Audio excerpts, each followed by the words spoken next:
वंदे मातरम साथियों। मातृभूमि सेवा संस्था आज आपका परिचय क्रांति की किसी शाखा से नहीं वरन सृजन के उस बीज से कराना चाहती है जिसने आगे चलकर एक ऐसे वट वृक्ष का रूप ले लिया जिसकी असंख्य असंख्य शाखाओं ने अंततः मातृभूमि को गुलामी की बेड़ियों से मुक्त करने में अपनी महत्वपूर्ण भूमिका अदा करी। जी हाँ मित्रों, वह एक ऐसी मां थी जिसने अपने पुत्र की जब फांसी की सजा की खबर सुनी तो समंदर भर आंसुओं को अपनी आंखों में सिर्फ इसलिए रोककर रखा क्योंकि उसके पुत्र ने ऐसा करने के लिए कहा था। क्योंकि वह अब कोई साधारण महिला नहीं बल्कि आधुनिक दौर की शब्दावली में कहा जाए तो एक ब्रांड बन चुकी थी। एक ऐसा ब्रांड जिसे स्वयं उसके पुत्र ने डिजाइन किया था। एक ऐसी परिकल्पना प्रस्तुत की गई थी कि घर घर से इस क्रांतिकारी की मौत के बाद असंख्य असंख्य क्रांतिकारी जन्म लेंगे एवं यदि असंख्य क्रांतिकारी हर घर से जन्म लेंगे तो ऐसी ही जननी उन क्रांतिकारियों को जन्म देगी। तो मित्रों, आज कोटि कोटि वंदन के साथ मैं आपका परिचय कराना चाहता हूं उस अमर क्रांतिकारी भगत सिंह की मां से जिनका नाम था श्रीमती विद्या देवी कौर। श्रीमती विद्या देवी कौर, कहा जा सकता है कि उनका स्वयं का जीवन संघर्ष की एक लंबी कहानी रहा, क्योंकि वह एक ऐसे क्रांतिकारी परिवार में ब्याह कर आई जहां पर कहा जा सकता है कि परिवार का हर सदस्य क्रांतिकारी था। सरदार किशन सिंह, जो कि भगत सिंह के पिता एवं श्रीमती विद्या देवी के पति थे, उनका संपूर्ण जीवन क्रांतिरत रहते हुए लगभग जेल यात्राओं में ही बीता। सरदार किशन सिंह जी के छोटे भाई श्रीमती विद्या देवी जी के देवर सरदार अजीत सिंह विदेशों में रहकर क्रांति की अलख जगा रहे थे। 15 अगस्त सन 1947 को जब वो हिंदुस्तान आए तो बंटवारे के दर्द को देखकर वो इतना ज्यादा व्यथित हो गए कि उन्होंने अपने प्राणों को त्याग दिया। एक और अन्य छोटे भाई सरदार स्वर्ण सिंह, उनका अधिकांश जीवन भी जेलों में व्यतीत हुआ। भगत सिंह के छोटे भाई सरदार जगत सिंह मात्र 11 वर्ष की उम्र में सन्नीपात की वजह से उनकी मृत्यु हुई। इतनी असंख्य असंख्य संघर्ष झेलने के बाद भी श्रीमती विद्या देवी एक चट्टान समान जीवन के संघर्षों में डटी रही। उनके पति अंततः लकवा मार गया। अपने जीवन में उसने अपने जवान पुत्र भगत सिंह की मृत्यु को देखा, उनकी फांसी को देखा। मात्र 23 वर्ष के पुत्र रहे। छोटी उम्र में दो पुत्रों का अंत देखना एक मां के लिए कलेजे पर पत्थर रखने समान था। भगत सिंह के दो अन्य भाई कुलवीर सिंह एवं कुलतार सिंह, वह दोनों भी लगभग अपना संपूर्ण जीवन उन्होंने आजादी की लड़ाई के लिए जेलों में ही काटा।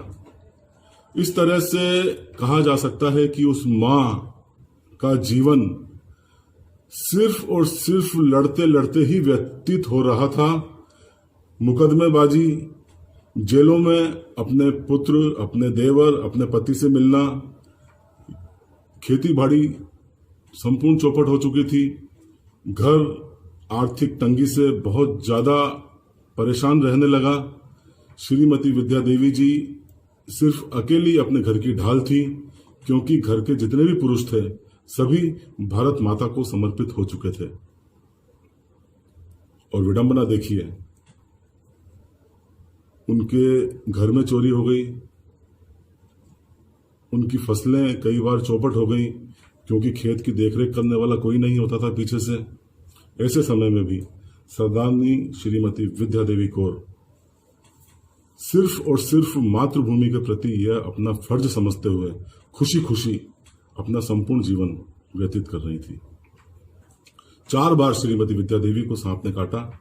सौभाग्य से प्राथमिक घर के उपचार से ही वो स्वस्थ भी हो गई, लेकिन इस तरह से कहा जा सकता है कि उनका पूरा जीवन संघर्ष की एक दर्द भरी दास्तां रहा।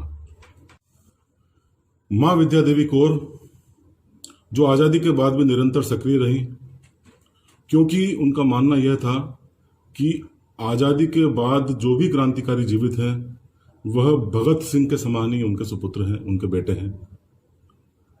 एक विडंबना रही कि आजादी के बाद जहां कांग्रेस के आंदोलन से जुड़े स्वतंत्रता सेनानियों को विभिन्न प्रकार की सुविधाओं से नवाजा गया, हमारे ये क्रांतिकारी अभी भी उपेक्षित रहे। यही कारण था कि मां विद्या देवी का वरद हस्त इन सभी क्रांतिकारियों के ऊपर था।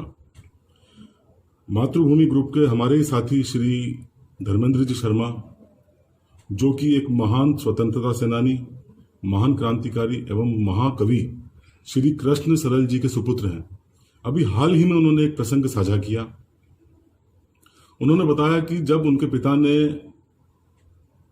भगत सिंह के ऊपर महाकाव्य रचा, यह एक ऐसा अनूठा महाकाव्य था जिसके लिए कहा जाता है कि किसी भी व्यक्ति विशेष पर लिखा गया यह प्रथम महाकाव्य है। श्री कृष्ण सरल जी के महाकाव्य के विमोचन के लिए जब 9 मार्च 1965 को श्रीमती विद्या देवी को उज्जैन आमंत्रित किया गया, भगत सिंह की मां जब उज्जैन आई तो संपूर्ण उज्जैन नगरी का माहौल इस प्रकार था मानो उज्जैन में कोई दिवाली का त्योहार आ गया हो। 3.5 किलोमीटर लंबे जुलूस में एक रथनुमा वाहन में उनको बैठाया गया एवं 3.5 किलोमीटर लंबा जुलूस था। हर घर की छत पर असंख्य लोगों के समूह ने मां विद्या देवी पर पुष्पों की वर्षा की। मां विद्या देवी के गले में 3.5 किलोमीटर के सफर में लगभग 10,000 हार पहनाए गए। यह एक अमर क्रांतिकारी का सम्मान था। अंत में जब मां विद्या देवी की चेहरे से लगने लगा कि इतने असंख्य फूल मालाओं से मां विद्या देवी थक गई हैं, तो कुछ निकटस्थ लोगों ने भीड़ को टोका कि अब माता जी के ऊपर पुष्प की वर्षा न की जाए। तो मां का जवाब था कि इन्हें पुष्प की वर्षा करने दीजिए, क्योंकि ये मेरे भगत सिंह के नाम के फूल हैं। यदि मेरे भगत सिंह का नाम लेकर ये पत्थर भी मेरे ऊपर बरसाएंगे तो वो पत्थर भी मेरे लिए फूलों के समान होंगे।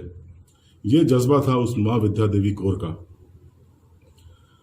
अंततः जब जुलूस विमोचन स्थल पर पहुंचा, स्वयं स्वतंत्रता सेनानी क्रांतिकारी श्री कृष्ण सरल जी ने अंगूठे से रक्त निकालकर मां के भाल का अभिषेक किया।